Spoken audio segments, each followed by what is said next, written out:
You're listening to the Hour of the Time. I'm William Cooper. And I'm Carolyn Nelson.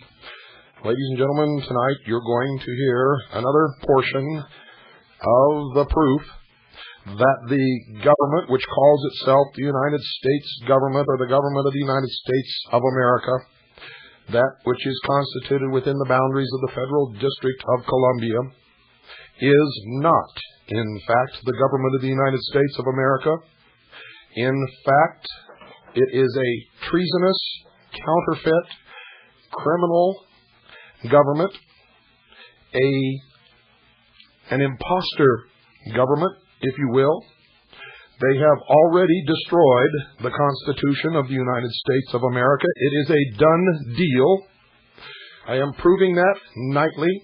We began this series last night with the 6 o'clock Mountain Time broadcast, and will continue until we have gone through all of these 400 pages of documented proof that I have in front of me. Any attempt to stop me from broadcasting this information or from publishing this material will be futile, as we have reproduced 100 copies of all of these documents and have placed them in the hands of 100 of our most trusted intelligence operatives around the world. Ladies and gentlemen, a war has been declared upon the citizens of the United States of America. Our nation has been taken from us, and it is a done deal. It is not theory. It's not postulation.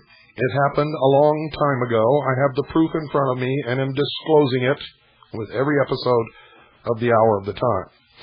Make sure you have pen and paper by your side at all times.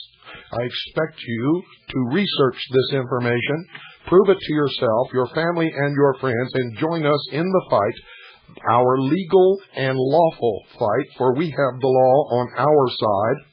Those who claim to be representing us in government are traitors. The government itself is a counterfeit, illegal, unlawful, and unconstitutional government, and it is a treasonous organization which is in the process of destroying the United States of America to create a one-world totalitarian socialist order under the United Nations.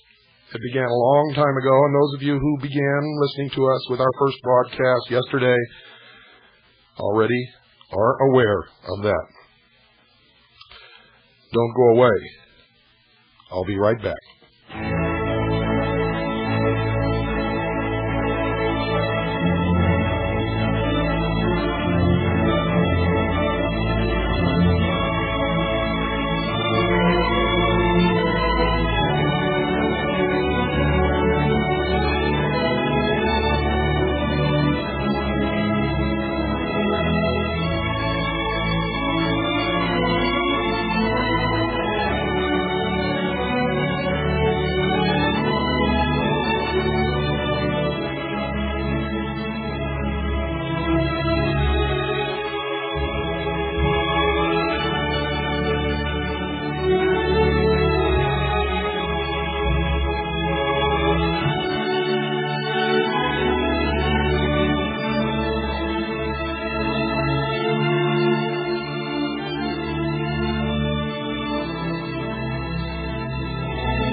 one solitary, lonely, helpless man, one man with no arms, who walked upon this earth 2,000 years ago, changed the entire world for the 2,000 years that followed his death. He said, and I quote, "My people perish for lack of knowledge," unquote. During this hour, ladies and gentlemen, I will read to you verbatim from the text of the Blueprint for the Peace Race, outline of basic provisions of a treaty on general and complete disarmament in a peaceful world. This was printed by the United States Arms Control and Disarmament Agency. It is publication number 4. United States Arms Control and Disarmament Agency, publication number 4, General Series 3, released May 1962.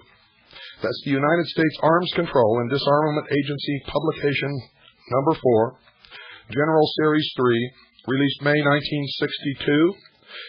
It was for sale by the Superintendent of Documents, United States Government Printing Office, Washington, 25, D.C. I quote, "Not to an arms race, but to a peace race, to advance together step by step, stage by stage, until general and complete disarmament has been achieved." Unquote. Signed by President John Fitzgerald Kennedy, September 25, 1961. This is a verbatim statement by the President, John F. Kennedy, during a press conference April 18, 1962. Pay attention. The United States has today tabled at Geneva an outline of every basic provision of a treaty on general and complete disarmament in a peaceful world. It provides a blueprint of our position on general and complete disarmament, as well as elaboration of the nature, sequence, and timing of specific disarmament measures. This outline of a treaty represents the most comprehensive and specific series of proposals the United States or any other country has ever made on disarmament. In addition to stating the objectives and principles which should govern agreements for disarmament, the document calls for the grouping of individual measures in 3 balanced and safeguarded stages. We are hopeful, through the give and take of the conference table, this plan will have a constructive influence upon the negotiations now in process. I want to stress that with this plan, the United States is making a major effort to achieve a breakthrough on disarmament negotiations.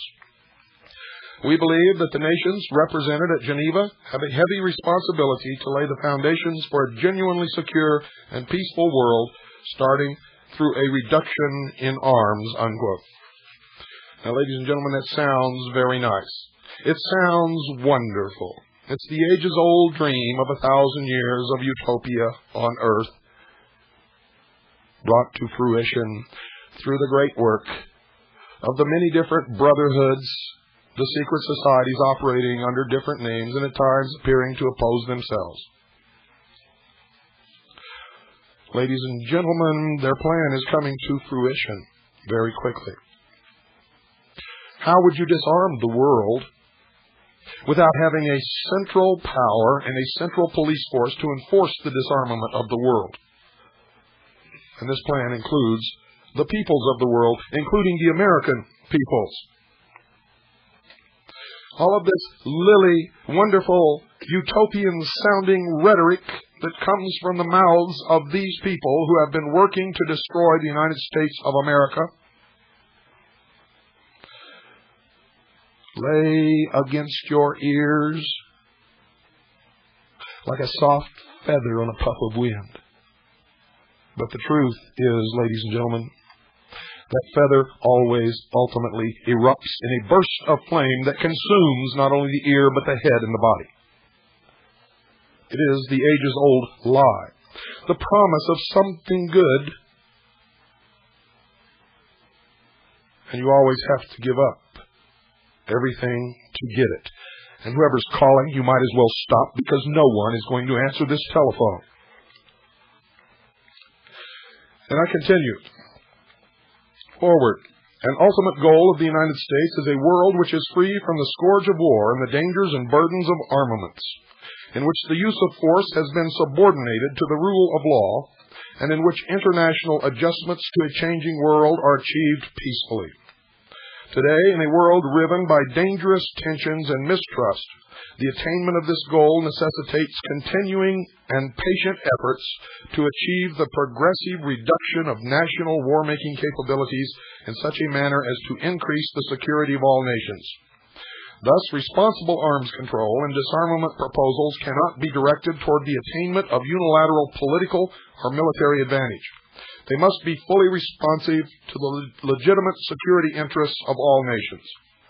On the basis of these considerations, President Kennedy on September 25, 1961, presented to the General Assembly of the United Nations the United States Program for General and Complete Disarmament in a Peaceful World.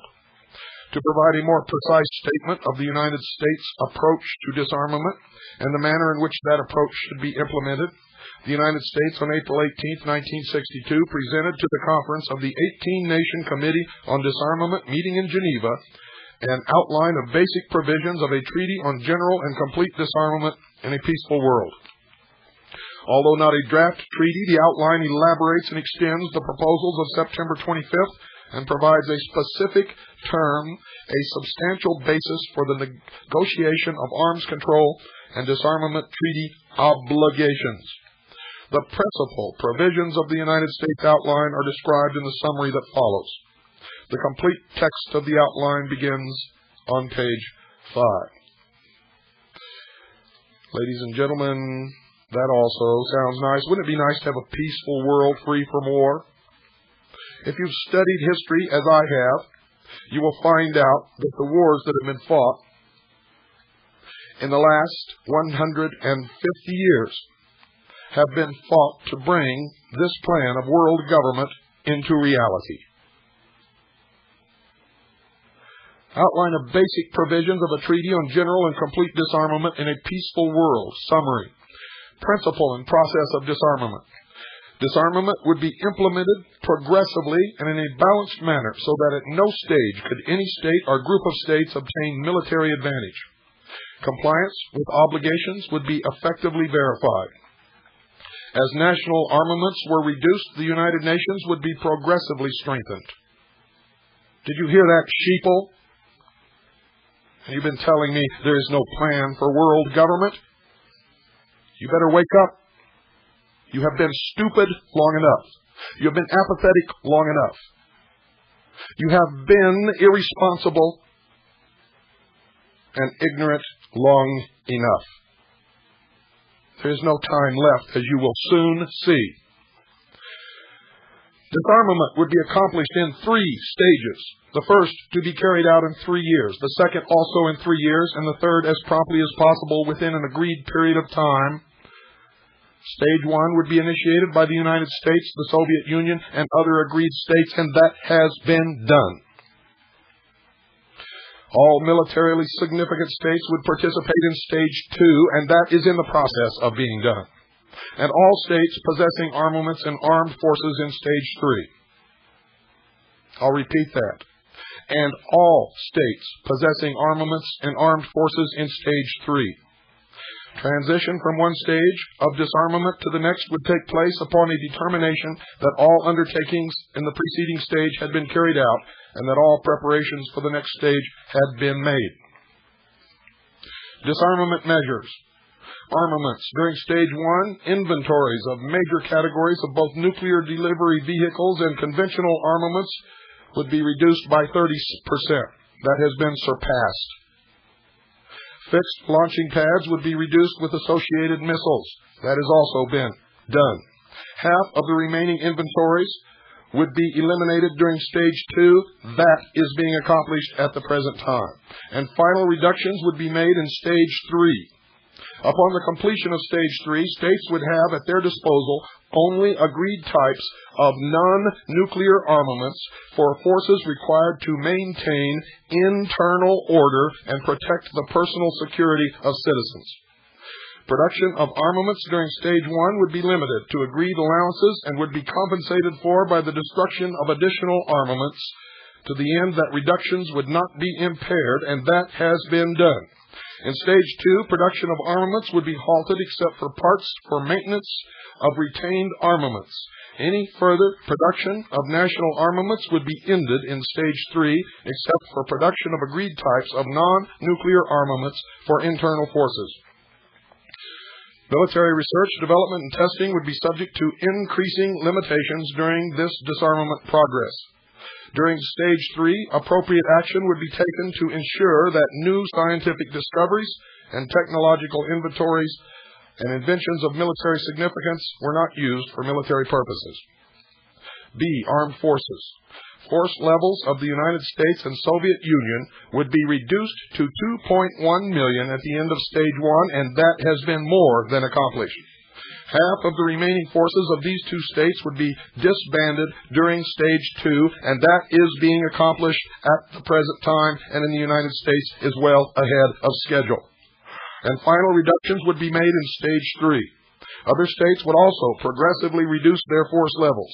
By the end of Stage 3, states would have at their disposal only those agreed forces and related organizational arrangements required to maintain internal order and protect the personal security of citizens. Notice that the military force of nations is now turned inward and is not to protect from attack from without, but is to maintain internal order. C. Nuclear weapons. Production of fissionable materials for use in nuclear weapons would be halted in Stage 1, and limitations would be imposed on the production of fissionable materials for other purposes.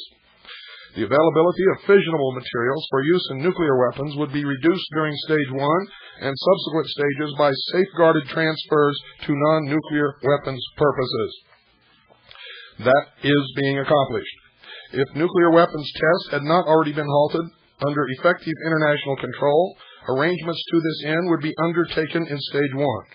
States which had manufactured nuclear weapons would agree in Stage 1 not to transfer control over nuclear weapons to states which had not manufactured them or to assist such states in their manufacture.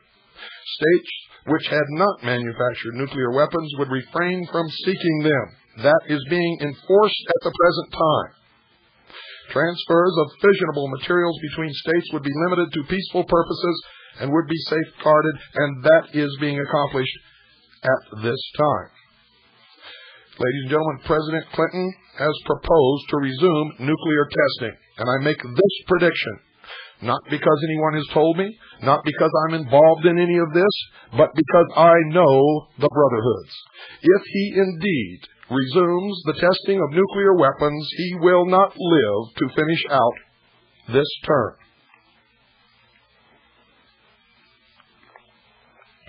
Beginning in Stage 2, non-nuclear components and assemblies of nuclear weapons would be destroyed and limitations would be imposed on further production or refabrication of nuclear weapons. At the end of Stage 2, remaining nuclear weapons would be registered internationally to assist in verifying the fact that by the end of Stage 3, states would not have such weapons at their disposal. That is, at the present time, being accomplished both in the United States and in the Soviet Union. D. Outer space. The placing of weapons of mass destruction in orbit would be prohibited in Stage 1, and limitations would be imposed on the production, stockpiling, and testing of boosters for space vehicles. States would support increased cooperation in peaceful uses of outer space. E. Military bases. Reduction of military bases, wherever they might be located, would be initiated in Stage 2, and final reductions would be made in Stage 3, and in the United States, this plan has been implemented and is ahead of schedule. F. Military expenditures. Military expenditures would be reported throughout the disarmament process, and that is not only being carried out, but it is public information. Verification. The verification of disarmament would be the responsibility of an international disarmament organization which would be established within the framework of the United Nations, and that has been done, and that organization is monitoring the disarmament of the major superpowers. Reductions of armaments and armed forces would be verified at agreed locations, and limitations on production, testing, and other specified activities at declared locations. Assurance that agreed levels of armaments and armed forces were not exceeded and that activities subject to limitation or prohibition were not being conducted clandestinely would be provided through arrangements which would relate the extent of inspection at any time to the amount of disarmament being undertaken and to the risk to the disarming states of possible violations. Such assurance might, for example, be accomplished through arrangements under which states would divide themselves into a number of zones or regions through which inspection would be progressively extended.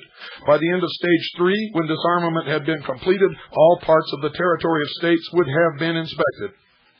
Reduction of the risk of war. To promote confidence and reduce the risk of war during the disarmament process, states would, beginning in Stage 1, give advance notification of major military movements and maneuvers, establish observation posts to report on concentrations and movements of military forces, and ensure rapid and reliable communications among heads of government and with the Secretary General of the United Nations. An International Commission on Reduction of the Risk of War would examine possible extensions and improvements of such measures, as well as additional measures to reduce the risk of war through accident, miscalculation, failure of communications, or surprise attack. Arrangements for keeping the peace. In Stage 1, states would undertake obligations to refrain from the threat or use of force of any type contrary to the United Nations Charter. Throughout the 3 stages of disarmament, states would use all available means for the peaceful settlements of disputes, would seek to improve processes for this purpose, and would support measures to improve the capability of the United Nations to maintain international peace and security. A United Nations Peace Observation Corps would be established in Stage 1 and a United Nations Peace Force in Stage 2. That has been accomplished. The military forces of the United States that are left are functioning as the United Nations Peace Force. We are, in fact, in Stage 2 at this moment. The United Nations Peace Force, which would be equipped with agreed types of armaments and would be supplied agreed manpower by states, would be progressively strengthened until in Stage 3 it would be fully capable of ensuring international security in a disarmed world. It would then be turned over completely to the United Nations and would be merged with the military forces of what used to be called the Soviet Union. The outline of basic provisions of a treaty on general and complete disarmament in a peaceful world. This, ladies and gentlemen, is the complete text. I will read selected portions of this complete text, simply because it's long. But you will get the message, and you will be able to obtain this entire text. In order to assist in the preparation of a treaty on general and complete disarmament in a peaceful world, the United States submits the following outline of basic provisions of such a treaty. A. Objectives. 1. To ensure that A. Disarmament is general and complete. War is no longer an instrument for settling international problems. And B. General and complete disarmament is accompanied by the establishment of reliable procedures for the settlement of disputes and by effective arrangements for the maintenance of peace in accordance with the principles of the Charter of the United Nations. You people better wake up. I'm putting my life on the line for you. You better wake up. 2. Taking into account paragraphs 3 and 4 below to provide with respect to the military establishment of every nation for A. Disbanding of armed forces, dismantling of military establishments, including bases, cessation of the production of armaments, as well as their liquidation or conversion to peaceful uses. Elimination of all stockpiles of nuclear, chemical, biological, and other weapons of mass destruction and cessation of the production of such weapons. C. Elimination of all means of delivery of weapons of mass destruction. D. Abolition of the organizations and institutions designed to organize the military efforts of states, cessation of military training, and closing of all military training institutions. E. Discontinuance of military expenditures.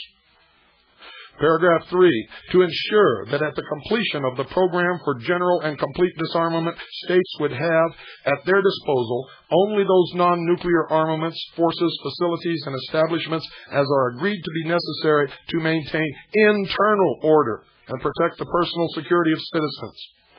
To ensure that during and after implementation of general and complete disarmament, states also would support and provide agreed manpower for a United Nations peace force to be equipped with agreed types of armaments necessary to ensure that the United Nations can effectively deter or suppress any threat or use of arms, which means there will no longer be a United States of America, for we will have no sovereignty, and the United Nations Charter will be the supreme law of the land, and I tell you now, it already is and has been for some time.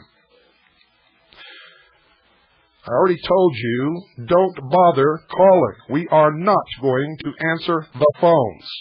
We have too much information to give to you. I don't care how angry this makes you. I don't care what you think about it. I don't care if it scares the living hell out of you. I'm going to continue. And you're going to hear all of it. Or you can turn off your radio, go in your closet, put a blanket over your head, close the door and lock it, and stay there. Because some of us are damn mad about this, and we are going to stop this socialist takeover of the United States of America. For those of you who think that I may be against peace in this world, you're not playing with a full deck of cards. I am for peace in this world, if we have a voice in deciding how it's going to be accomplished. If we have a voice in deciding whether or not we're going to give up our Constitution, our Bill of Rights, our Creator-endowed rights protected by that document, the only document, by the way, in the entire world that ever set man free on the face of this earth. There is no Bill of Rights in the United Nations Charter. There is a clause that outlaws religion unless they are legal. The United Nations has only approved one religion in its history. You go research it. Don't call us and ask what it is. You get off your butts and do some of the work. You've got to help, folks. You must help. We don't have any time left. There's no time left, period. Paragraph 5, to establish and provide for the effective operation of an international disarmament organization within the framework of the United Nations for the purpose of ensuring that all obligations under the disarmament program would be honored and observed during and after implementation of general and complete disarmament. And to this end, to ensure that the International Disarmament Organization and its inspectors would have unrestricted access without veto to all places as necessary for the purpose of effective verification. B. Principles. The guiding principles during the achievement of these objectives are: 1. Disarmament would be implemented until it is completed by stages to be carried out within specified time limits. 2. Disarmament would be balanced, so that at no stage of the implementation of the treaty could any state or group of states gain military advantage, and so that security would be ensured equally for all. 3. Compliance with all disarmament obligations would be effectively verified during and after their entry into force. Verification arrangements would be instituted progressively as necessary to ensure throughout the disarmament process that agreed levels of armaments and armed forces were not exceeded. 4. As national armaments are reduced, the United Nations would be progressively strengthened in order to improve its capacity to ensure international security and the peaceful settlement of differences, as well as to facilitate the development of international cooperation in common tasks for the benefit of mankind. There's that old benefit of mankind again, that the Brotherhood is so fond of scattering around. 5. Transition from one stage of disarmament to the next would take place upon decision that all measures in the preceding stage had been implemented and verified, and that any additional arrangements required for measures in the next stage were ready to operate. We have been betrayed. We have been lied to. The Brady Bill, all these bills on gun control, that's just dressing on the cake, folks. The cake's already been made, baked, and eaten. It's all over. And it was all over a long time ago. There is no United States of America. There is a United Nations. Our military commanders know this. Congress knows it. The President knows it. The Justice Department knows it. And the Supreme Court knows it, as you will find out in the coming programs as I read you verbatim from the law. Don't go away. I might be back. I just might be back. And if I am, I guarantee you, you don't want to miss it. Because even if you don't care, it's the best thing on radio.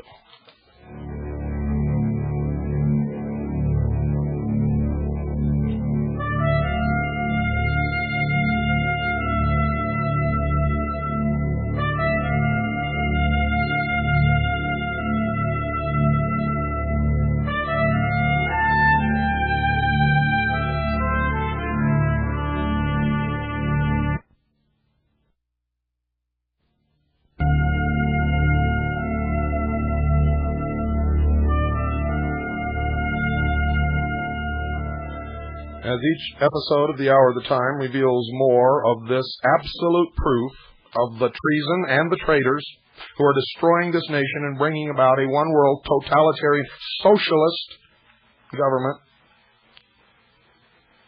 you'd better be taking stock in your preparations. You need 2 years' supply of food, which we used to furnish at the cheapest price in the entire country. We no longer do that because not a single one of you took advantage of it. So you'll have to go somewhere else, but you must do it. Regardless of where you get it, you must do it. You need 2 years' supply of fresh, clean water, and you must be able to keep it fresh and clean. You need to take stock of your first aid supplies. You need to take stock of all emergency equipment, batteries, generators, anything that you can possibly foresee that you could need if there were a total economic and societal breakdown in this country, if there were a civil war. Because I guarantee you, ladies and gentlemen, based upon what I have in front of me, there will be. Not because I say so, not because I want one. It's always been our purpose to try to prevent it. But I'm telling you now, it's too late. It's going to happen. Because you were too slow in waking up. It's beyond accomplishing the restoration of the Constitution by any political means, I can assure you. It's a done deal. It's already gone. It's been gone for years. You need to protect your monetary or financial assets, and there's only one thing in the history of the world that's ever done that, folks. That's precious metals in its various forms. And don't get sucked in by these other people out there. Call Swiss America Trading. I have people call me all the time, say they call Swiss America Trading. They gave them what they thought was a good deal. For instance, one lady was going to buy a St. Gaudens $20 gold piece. I think she was going to pay about $800 or $900 for it. She called around to check the price to make sure she was getting a good deal. Viking International Trading told her that she was getting cheated, getting gypped, getting taken. She says, "What do you mean?" He said, "I can sell you the same coin for $600. Hundreds of dollars less than what you're paying for it." She said, "Oh, well, is it the same grade, MS-63? He said, "Oh, yes, same grade, MS-63 or 64. I forget what it was. Might have been MS-65. I forget. He said, "Yeah, it's the same grade." So she called the research center and talked to Carolyn. Carolyn said, "You better not do that until you talk to Gene Miller." So she called Gene Miller and talked to him, and she found out the truth. You see, most of you know nothing about numismatic coins, and you're an easy mark for crooks. An easy mark. You see, the coin that Swiss America Trading was going to sell her was a rare coin. Very few coins exist at that grade of that specific coin of that year. Oh, yeah. Viking International Trading was going to sell her the same coin, all right. St. Gaudens, $20 gold piece, ladies and gentlemen. But it wasn't the same year. It was another year in which many of them were minted and they're all over the place. And yeah, they could sell it to them cheaper because it's a cheaper coin. But see, she didn't know that. And neither do you. And I know that many of you out there listening to this broadcast right now have heard that from Viking International Trading and from other coin dealers. And since you don't know anything about numismatic coins, you fell for it and you're sitting there with a coin that probably isn't even worth what you paid for it. I don't know. And I truly don't know. But I'll tell you, if you went through the scenario that I just described, you got took. And if you want to deal with an honest company, call Swiss America Trading at 1-800-289-2646. That's 1-800-289-2646. Do it, folks. You'll be real glad that you did. And if you don't, well, you might find somebody honest out there, and there are other honest people out there. But you're taking a chance because I can personally verify and back up Swiss America Trading with my personal reputation and guarantee. If they ever cheat any one of you, I will make sure that it's straightened out. And if I find out that it wasn't a mistake, that they in fact did intend to cheat you, they will no longer sponsor this program. Now, you can't get better than that. Nobody can give you better than that. Call in now, 1-800-289-2646. That's 1-800-289-2646. You'll be glad that you did.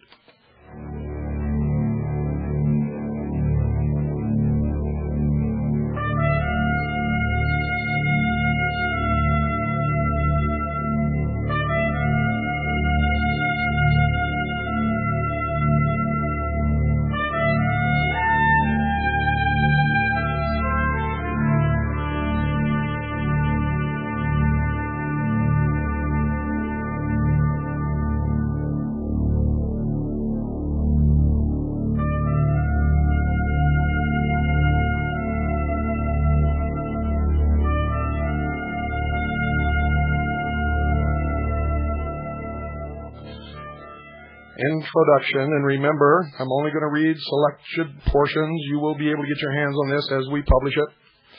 And even if we don't publish it, if you're diligent in your research, you will find your own copy without having to go through with us, and then you'll know that we did not make this up, and that's the way that I prefer that you do it. Introduction. The treaty would contain 3 stages designed to achieve a permanent state of general and complete disarmament in a peaceful world. The treaty would enter into force upon the signature and ratification of the United States of America. Did you hear that, folks? The treaty would enter into force upon the signature and ratification of the United States of America. That was done a long time ago. The Union of Soviet Socialist Republics, and that was done a long time ago, and such other states as might be agreed. Stage 2 would begin when all militarily significant states had become parties to the treaty and other transition requirements had been satisfied. Stage 3 would begin when all states possessing armed forces and armaments had become parties to the treaty and other transition requirements had been satisfied. In fact, that has not been implemented and is not a part of the treaty. Disarmament, verification, and measures for keeping the peace would proceed progressively and proportionately, beginning with the entry into force of the treaty. Stage 1 would begin upon the entry into force of the treaty and would be completed within 3 years from that date.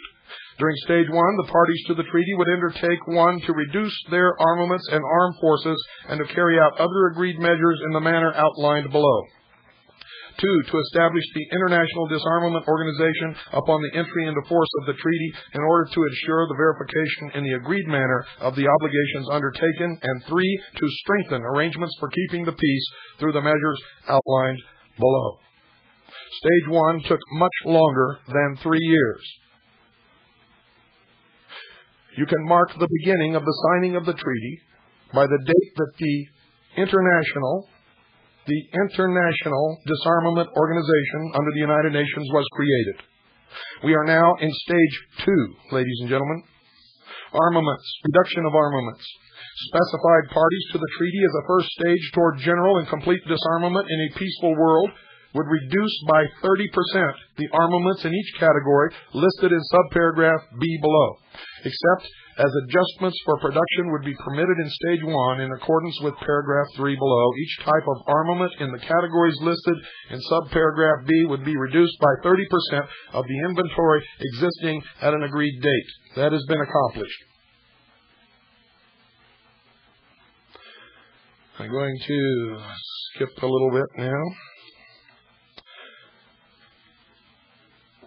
Methods of reduction. Those parties to the treaty which were subject to the reduction of armaments would submit to the International Disarmament Organization an appropriate declaration respecting inventories of their armaments existing at the agreed date. We have had members of the International Disarmament Organization visiting our arsenals and manufacturing facilities in the United States for several years now. B. The reduction would be accomplished in 3 steps, each consisting of 1 year. 1/3 of the reduction to be made during Stage 1 would be carried out during each step.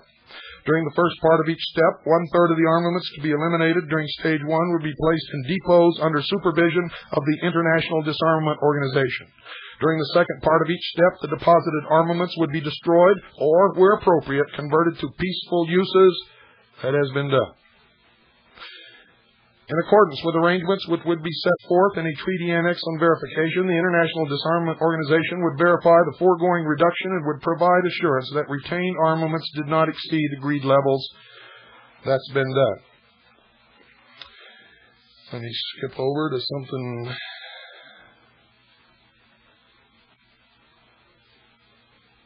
Armed forces. Reduction of armed forces. Force levels for the United States of America and the Union of Soviet Socialist Republics would be reduced to 2.1 million each, and for other specified parties to the treaty to agreed levels not exceeding 2.1 million each. All other parties to the treaty would, with agreed exceptions, reduce their force levels to 100,000 or 1% of their population, whichever were higher, provided that in no case would the force levels of such other parties to the treaty exceed levels in existence upon the entries into force of the treaty, and that has been accomplished. Armed forces subject to reduction. Agreed force levels would include all full-time uniformed personnel maintained by national governments in the following categories. A. Career personnel of active armed forces and other personnel serving in the active armed forces on fixed engagements or contracts. B.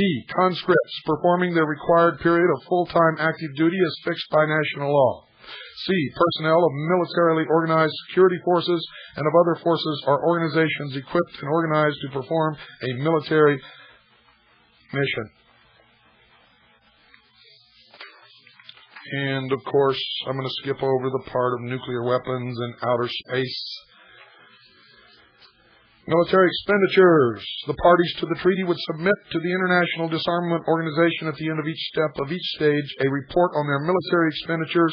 Such reports would include an itemization of military expenditures. So if they're doing that, folks, what is all this bullshit about national security, secrecy on the military expenditures when they're turned over to the United Nations? This is absolutely amazing. Specified parties to the treaty would undertake the exchange of military missions between states or groups of states in order to improve communications and understanding between them. Specific arrangements respecting such exchanges would be agreed. That has been going on for several years. We have military officers attending the Russian military academies. They have military officers attending our military academies. We have now Russian troops on United States soil with their various equipment. We have an open skies treaty, and they are allowed to overfly our airspace any time they want, and we are equally allowed to overfly theirs. Specified parties to the treaty would agree to the establishment of rapid and reliable communications among their heads of government and with the Secretary General of the United Nations, who is the true President of the world, ladies and gentlemen. Specific arrangements in this regard would be subject to agreement among the parties concerned between such parties and the Secretary General. Many of you have called and asked me, who does Boutros Ghali think he is? He talks to us and the other people in the world like he's running the world. Well, you stupid sheeple, he is. He is running the world. And it's about time you know it. It's about time you got mad about it. And it's way past time we all started doing something about it. Go read the United Nations Charter. Read the resolutions that have been passed by the United Nations. And then you might begin to get a little hint of where we're headed. Right down the tubes. Right down the tubes, folks. I don't know how long my voice is going to last, but I'm going to try to get through all of this, and I'm going to continue until I drop, and Carolyn is getting sick now, so I don't know what's going to happen here, but we're going to continue as long as we can. The parties to the treaty would agree to cooperate promptly and fully with the International Disarmament Organization and to assist the International Disarmament Organization in the performance of its functions and in the execution of the decisions made by it in accordance with the provisions of the treaty. Measures providing for reduction of armaments would be verified by the International Disarmament Organization as agreed depots and would include verification of the destruction of armaments and, where appropriate, verification of the conversion of armaments to peaceful uses. Measures providing the reduction of armed forces would be verified by the International Disarmament Organization, either at the agreed depots or other agreed locations. Measures halting or limiting production, testing, and other specified activities would be verified by the International Disarmament Organization. Parties to the treaty would declare the nature and location of all production and testing facilities and other specified activities. The International Disarmament Organizations would have access to relevant facilities and activities wherever located in the territory of such parties. Down the page, all parts of the territory of those parties to the treaty to which this form of verification was applicable would be subject to selection for inspection from the beginning of Stage 1 as provided. Parties to the treaty would divide their territory into an agreed number of appropriate zones, and at the beginning of each step of disarmament would submit to the International Disarmament Organization a declaration stating the total level of armaments, forces, and specified types of activities subject to verification within each zone. The exact location of armaments and forces within a zone would not be revealed prior to its selection for inspection. That's why, ladies and gentlemen, the United States has been divided into regions.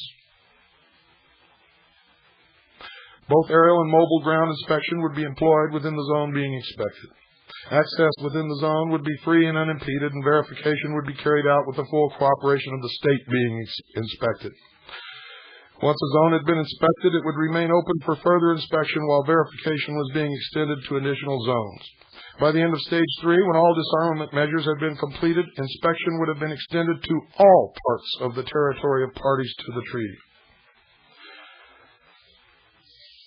I told you, folks, it's a done deal.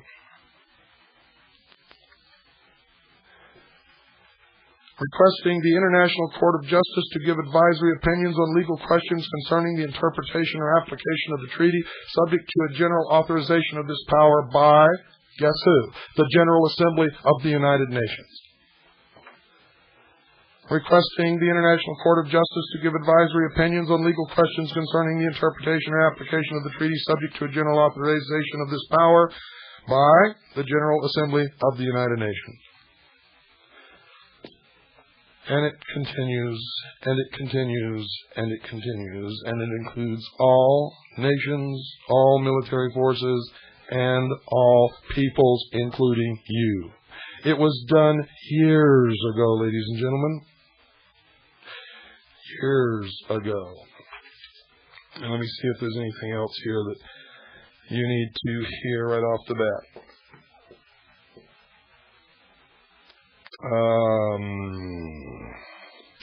Yes, here we go. United Nations Peace Force. The parties to the treaty would undertake to develop arrangements during Stage 1 for the establishment in Stage 2 of a United Nations Peace Force. To this end, the parties to the treaty would agree on the following measures within the United Nations. Examination of the experience of the United Nations leading to a further strengthening of United Nations forces for keeping the peace. B. Examination of the feasibility of conducting or concluding promptly the agreements envisioned in Article 43 of the United Nations Charter. I want you all to go get the United Nations Charter and read Article 43. Then, when you have sufficiently recovered, stay tuned for the next hour of the time. Conclusion of an agreement for the establishment of the United Nations Peace Force in Stage 2, including definitions of its purpose, mission, composition and strength, disposition, command and control, training, logistical support, financing, equipment, and armaments. The United Nations Peace Observation Corps. The parties to the treaty would agree to support the establishment within the United Nations of a Peace Observation Corps staffed with a standing cadre of observers who could be dispatched promptly to investigate any situation which might constitute a threat to or breach of the peace. Elements of the Peace Observation Corps could also be stationed as appropriate in selected areas throughout the world. If upon the expiration of such period of periods, that's after Group 1 or Stage 1, 2, and 3 is passed, one or more of the permanent members of the Control Council should declare that the foregoing circumstances did not exist, the question would be placed before a special session of the Security Council. Transition to Stage 2 would take place upon a determination by the Security Council that the foregoing circumstances did in fact exist.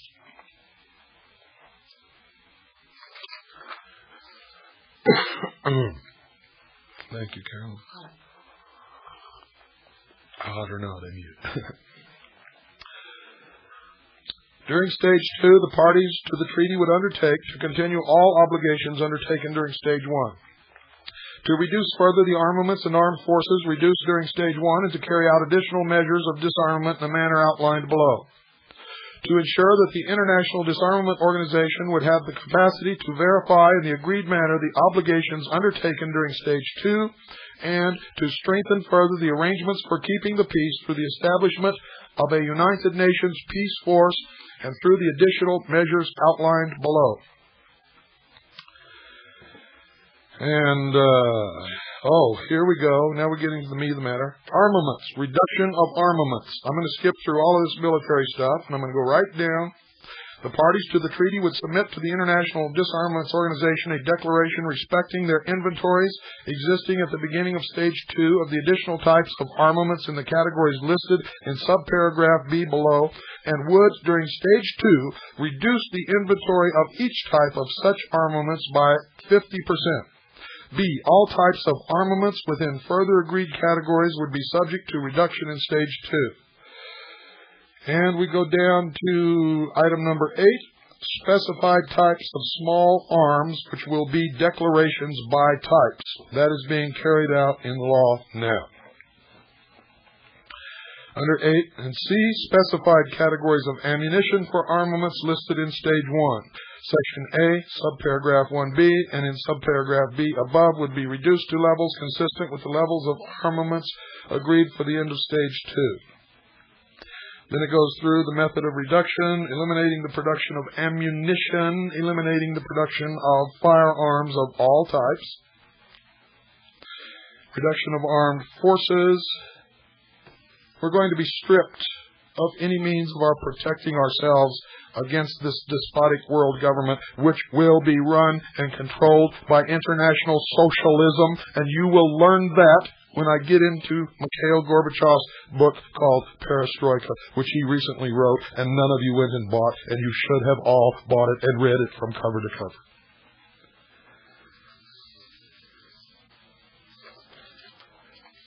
Military bases and facilities. The parties to the treaty would dismantle or convert to peaceful uses agreed military bases and facilities wherever they might be located. We have not only dismantled or converted to peaceful uses many of our military bases throughout this country, but we gave one to Mikhail Gorbachev, the Presidio in San Francisco, and he is sitting there now laughing at us. It is the headquarters of the Gorbachev Foundation. You know what the goal of the Gorbachev Foundation is? Oh, dear sheeple. If you only knew, if I could just shake you and wake you up. If I could just do something to make you understand what it is that we're losing. If we were given a hand in this, if we were allowed to participate and debate and help form what is coming, we might be able to create something good. Just the fact that it is being brought about through lies and deception and manipulation, and the death of many, many good people around the world, tells me that there's nothing good about it.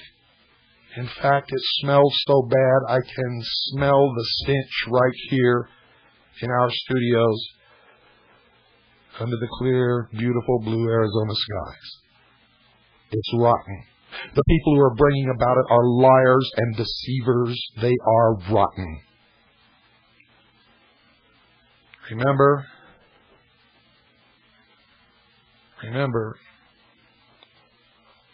Jesus Christ is the truth, the way, and the life.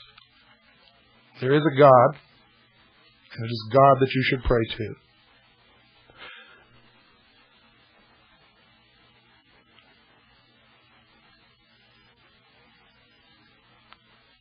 Lucifer, Satan, is the great deceiver. Anything born from so many lies and so much deception and so much manipulation is born of Lucifer.